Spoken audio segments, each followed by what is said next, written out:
lois de la physique classique qui avaient été formalisées par Newton, Maxwell et quelques autres.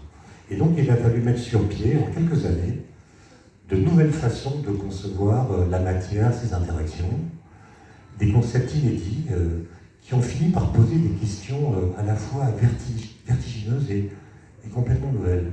Les gens se sont demandé, mais quel est le lien qu'il y a entre le réel et puis les équations de la physique quantique? Qu'est-ce qui se passe, par exemple, quand on effectue une mesure sur une particule quantique, un électron ou un atome? Comment ça se passe? Quel est le lien qu'il y a entre les équations et les résultats des mesures? Et puis, qu'est-ce que la théorie nous permet de dire sur la réalité et qu'est-ce qu'elle empêche de dire sur la réalité?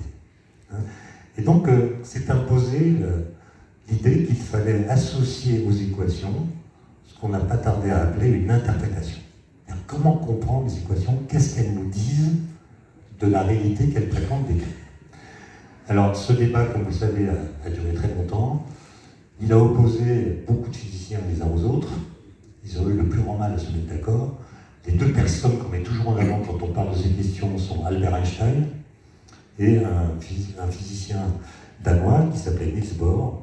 En fait, c'est un débat qui les a opposés, mais lors de conversations privées, essentiellement. Il n'y a pas eu de grands colloques où ils se sont opposés. Ils discutaient entre eux, ils se sont écrits des lettres, ils ont répondu l'un à l'article de l'autre. Et ce débat a fini par être tranché partiellement en 1980, grâce à des expériences menées notamment par Alain Aspect, qui a eu le prix Nobel pour cela en 2029. Alors, sur quoi s'appuie la physique quantique? On a parlé hier du fait qu'il y a en physique classique deux sortes d'objets qui sont identifiés. Il y a les ondes et il y a les corpuscules, des grains de matière et des ondes. Et les ondes, comme vous le savez, elles sont capables de s'ajouter entre elles. Si vous prenez une onde